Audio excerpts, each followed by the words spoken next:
Hello and welcome to the Digital Literacy Dilemma, a podcast where we delve into the ever-evolving landscape of digital literacy and its growing importance in education today.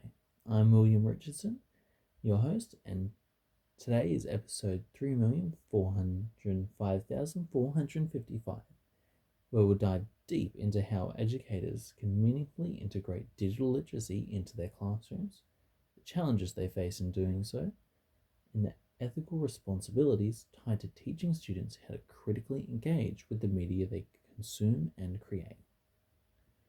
In this episode, we'll highlight the work of Deborah Donnelly from the University of Newcastle in New South Wales, Australia, who has been a strong advocate for embedding critical media literacy in the heart of education. Her research has shaped how we approach digital literacy in modern classrooms, particularly its role in fostering active, informed citizenship. Let's start by breaking down and unpacking what digital literacy means.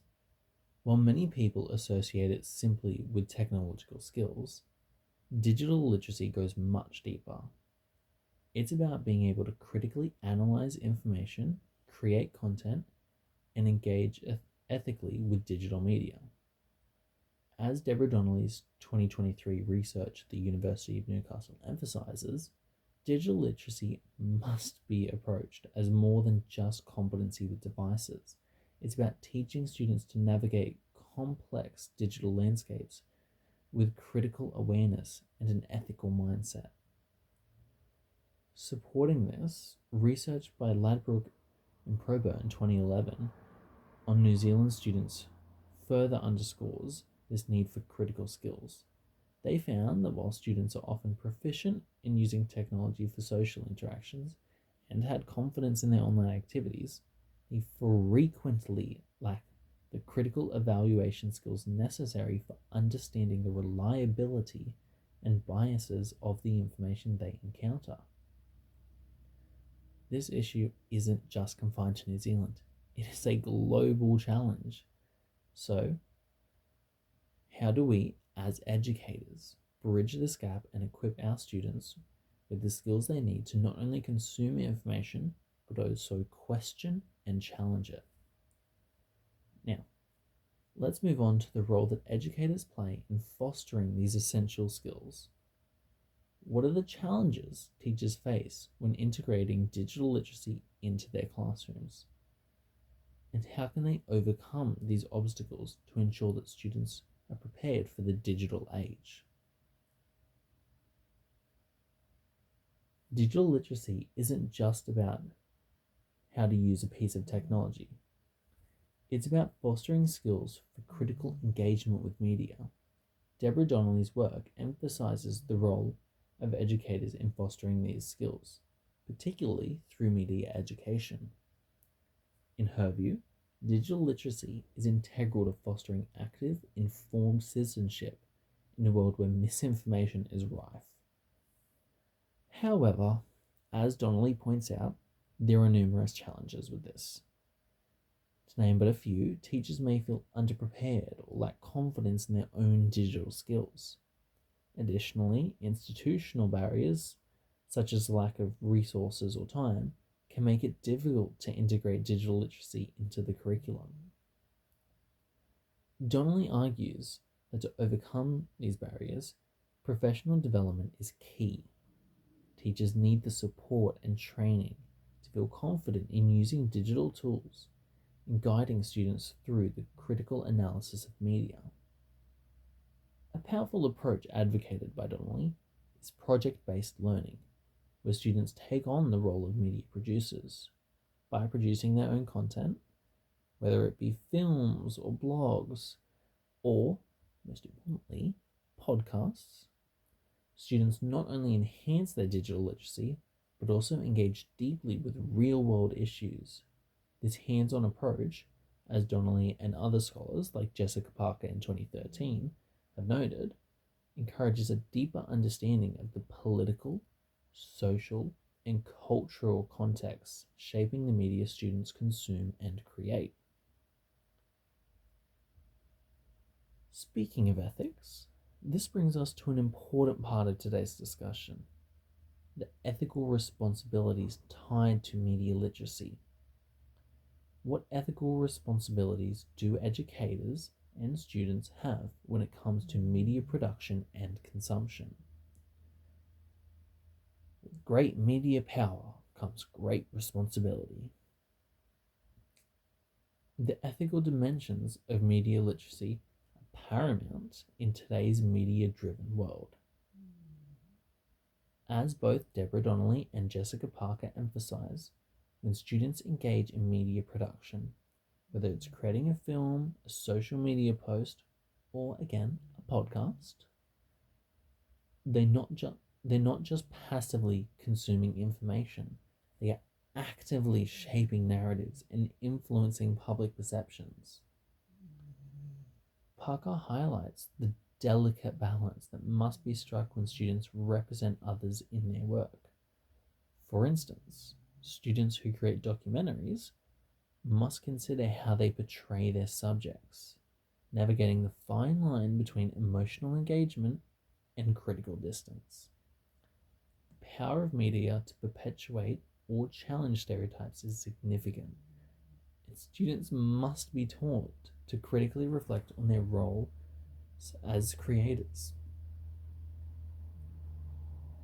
Donnelly's work, grounded in sociocultural theories, adds another layer to this discussion.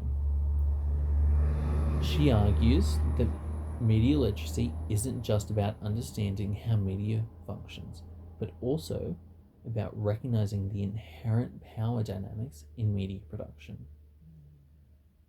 Students must learn that media can reinforce existing power structures or challenge them, depending on how stories are told, whose voices are heard, and whose are silenced. The ethical responsibilities of media production are crucial for today's educators and students to grasp. This educational awareness becomes especially important in an era where misinformation, biased reporting, and selective storytelling can manipulate public opinion and reinforce stereotypes. Let's now explore some practical approaches for how teachers can bring these ideas into their classrooms. One of the most effective ways to teach digital literacy and ethical media production is through hands-on immersive projects. Deborah Donnelly's work in 2023 and Lorraine Robertson's work in 2011 with pre-service teachers highlights the importance of engaging students in real-world media production tasks. These are immersive, hands-on projects that allow students to grapple with real-world issues. By encouraging them to produce their own content, whether it be through video creation, social media campaigning, or podcasts. Yes, I'm going to come back to it. It's why I chose this. Teachers can guide students in critically examining media messages and thinking deeply about the ethical implications of their work. Donnelly advocates for a collaborative classroom environment where teachers and students critique media together, exploring different perspectives and considering how media shapes their understanding of the world. By fostering this collaborative space, educators can help students become both critical consumers and ethical producers of media. For example, one compelling approach is the use of student-led documentaries. These projects not only teach technical skills, but also immerse students in ethical complexities of media production. Donnelly's work demonstrates that when students are tasked with creating documentaries on significant social issues, they must navigate questions of representation, power, and storytelling. As they document the experience of others, students are encouraged to think critically about how their work can either challenge or reinforce societal narratives. By taking ownership of their projects, students are empowered to challenge dominant perspectives and think more deeply about the media they engage with. This process transforms students from passive consumers of media to active, responsible producers who understand the ethical implications of their work. As Donnelly argues, this kind of immersive, collaborative classroom environment where teachers and students critique media together creates a space for meaningful engagement with media literacy.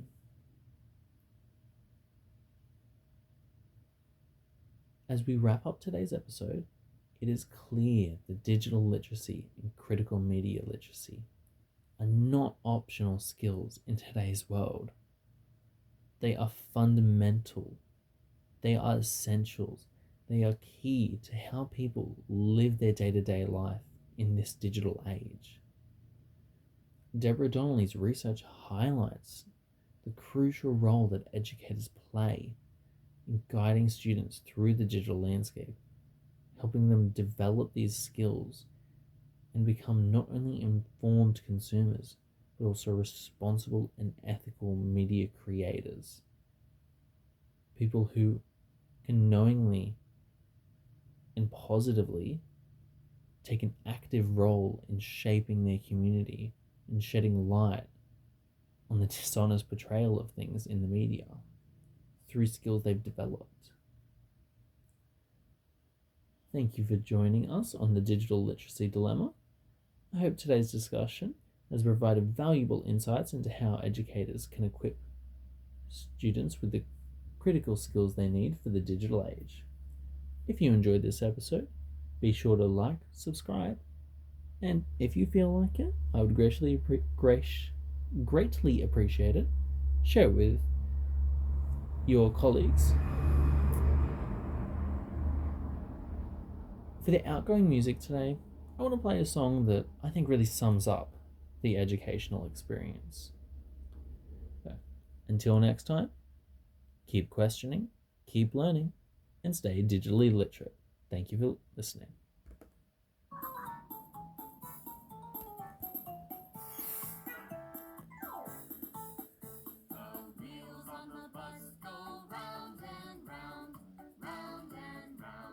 Round and round, the wheels on the bus go